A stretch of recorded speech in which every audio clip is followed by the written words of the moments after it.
நாடாளுமன்ற தேர்தல் பற்றிய நாடு தழுவிய விவரங்களை தரும் நாட்டின் நாடி கணிப்பு பகுதியில் மத்திய ஆட்சிக்கு உட்பட்ட யூனியன் பிரதேசமான டாமன் டையூவின் அரசியல் களம் பற்றி பார்த்து வருகிறோம். யூனியன் பிரதேசமான டாமன் டையூவின் பல்வேறு பகுதிகளுக்கும் பயணம் செய்து கள பணியாற்றியுள்ள நமது செய்தியாளர் கணேஷ் தற்போது நம்முடன் இணைந்திருக்கிறார். டாமன் டையூவில் நாடாளுமன்ற தேர்தல் நிலவரம் பற்றி அவரிடம் கேட்போம். கணேஷ், டாமன் டையூவினுடைய மூத்த அரசியல்வாதிகள் எல்லாம் நீங்க சந்திச்சு பேசியிருக்கிறீங்க. நீங்க பார்த்த வரைக்கும் அங்கிருக்கும் அரசியல் சூழல் எப்படி இருக்கு?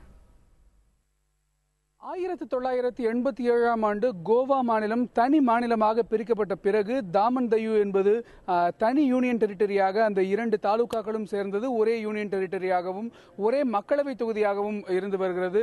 இதன் அரசியல் பின்னணி அப்படின்னு நாம பார்த்தோம் அப்படின்னு சொன்னா 1987ஆம் ஆண்டிற்கு பிறகு நடைபெற்றிருக்கக்கூடிய தேர்தல்களில் 4 முறை காங்கிரஸ் கட்சியும் 3 முறை பாரதிய ஜனதாவும் ஒரு முறை ஒரு சுயேட்சை வேட்பாளரும் வெற்றி பெற்றிருக்கிறார்கள். இந்த முறை பார்க்கும்பொழுது இந்த முறை நடப்பு எம்பியாக இருக்கக்கூடியவர் பாரதிய ஜனதாவின் எம்பியான லலுபாய் பட்டேலாக இருக்கிறார். அவர் மீண்டும் பாரதிய ஜனதாவின் சார்பில் தற்போது போட்டியிடுகிறார். அதே போல காங்கிரஸ் கட்சியின் சார்பில் யார் போட்டியிடுகிறார்கள் என்பதை பார்க்கும்போது காங்கிரஸ் கட்சி கொஞ்சம் குழப்பமான நிலையிலேயே இருக்கிறது அப்படின்னு நான் சொல்லலாம். ஏப்ரல் 30ஆம் தேதி இந்த இடத்துல வாக்குப்பதிவு நடைபெற இருக்கிறது. அதனையொட்டி இங்கு யார் காங்கிரசின் வேட்பாளராக இருக்க போகிறார்கள் என்கிற கேள்வி கடந்த கிட்டத்தட்ட ஒரு 2 வாரங்களுக்கு முன்பாக மிகப்பெரிய சர்ச்சையாகவே எழுந்தது அப்படின்னு நாம சொல்லலாம். காரணம், இங்கு இருக்கக்கூடிய காங்கிரஸ் கட்சியின் தலைவரான விஷால் அந்த இடத்திற்கு வேட்பாளராக அறிவிக்கப்படுவார் என்று எதிர்பார்க்கப்பட்டது. ஆனால் இளைஞர்களுக்கு முக்கியத்துவம் என்கிற அடிப்படையில் முன்னாள் எம்பியான காங்கிரஸ் கட்சியை சேர்ந்த முன்னாள் எம்பியான காங்கிரஸ் சார்பில் 2 முறை எம்பியாக இருந்திருக்கக்கூடிய தயாபாய் பட்டேலின் மகனான கேத்தன் பட்டேல் வேட்பாளராக அறிவிக்கப்பட்டிருக்கிறார். காங்கிரஸ் கட்சியில் ஒரு சாரார் மத்தியில் இது வரவேற்பை கொடுத்தாலும் பெரும்பான்மையான காங்கிரஸ் கட்சிக்காரர்கள் அவரை வேட்பாளராக ஏற்றுக்கொள்ளவில்லை என்றுதான் சொல்ல வேண்டும். இங்கு தேர்தல் பணிகளும் காங்கிரஸ் கட்சியின் சார்பில் கொஞ்சம் மந்தமாகவே நடைபெற்று வருவதை நம்மால் பார்க்க முடிகிறது. ஒரு பக்கம் பாரதிய ஜனதாவின் வேட்பாளர் லாலுபாய் பட்டேல் நடப்பு எம்பியாக இருக்கக்கூடியவர். அவர் தியூ தொகுதியிலிருந்து தன்னுடைய தேர்தல் பிரச்சாரத்தை சற்று முன்புதான் தொடங்கியிருக்கிறார். அதே நேரத்தில் காங்கிரஸ் கட்சியின் சார்பில் தற்போது தேர்தல் பிரச்சாரம் என்பது மிகப்பெரிய அளவில் இல்லை. கேத்தன் பட்டேல் மட்டும் வீடு வீடாக சென்று ஓட்டு சேகரிப்பை இன்றுதான் தொடங்கியிருக்கிறார் என்ற தகவல் நமக்கு கிடைத்திருக்கிறது. ஆனாலும் காங்கிரஸ் கட்சிக்காரர்கள் மத்தியில் ஒரு மிகப்பெரிய குழப்பமும் அதிருப்தியும் நிலவுவதால் இந்த முறை தேர்தல் வேலைகளில் அவர்கள் எந்த அளவிற்கு ஈடுபட போகிறார்கள் என்பது நமக்கு தெரியவில்லை. அதே நேரத்தில் பகுஜன் சமாஜ் கட்சியும் தேசியவாத காங்கிரஸ் கட்சியும் கூட இங்கு கணிசமான அளவில் ஓட்டு வங்கியை வைத்திருப்பதால் அவர்களும் இந்த தேர்தலுக்கான வேட்புமனுவை தாக்கல் செய்வார்கள் என்று எதிர்பார்க்கப்படுகிறது.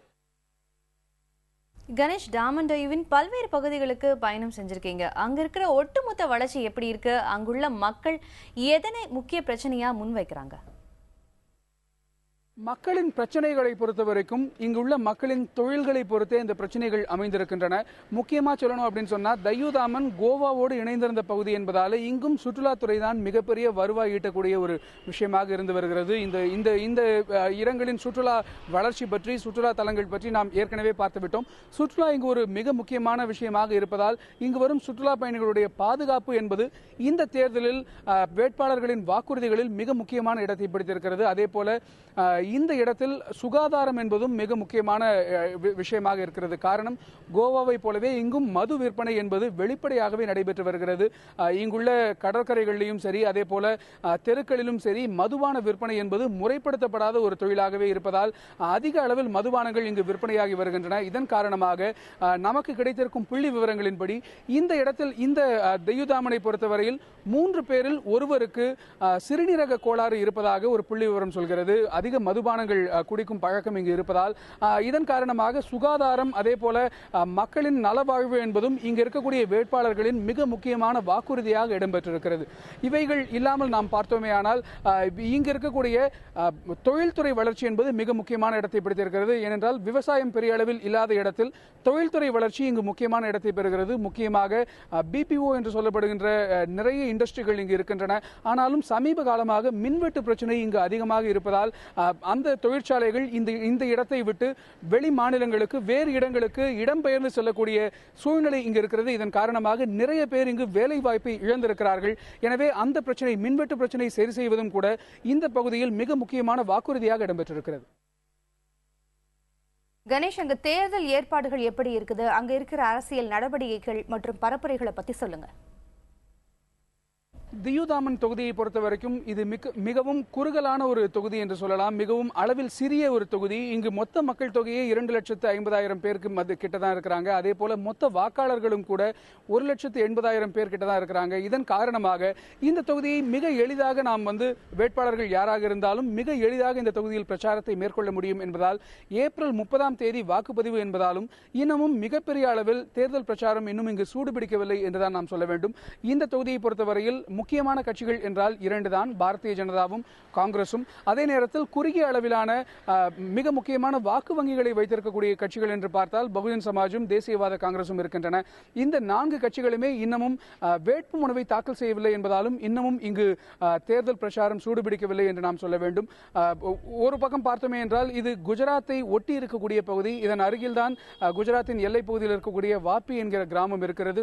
குஜராத்தின் அருகாமையில் இருக்கக்கூடிய தொகுதி என்பதாலும் இந்த தொகுதியை நிச்சயம் கைப்பற்ற வேண்டும் என்று பாரதிய ஜனதா கட்சியின் சார்பில் மிக முனைப்பு காட்டப்படுகிறது. அது மட்டுமில்லாமல் தற்போதும் இந்த தொகுதி பாரதிய ஜனதா கட்சியின் வசம்தான் இருக்கிறது.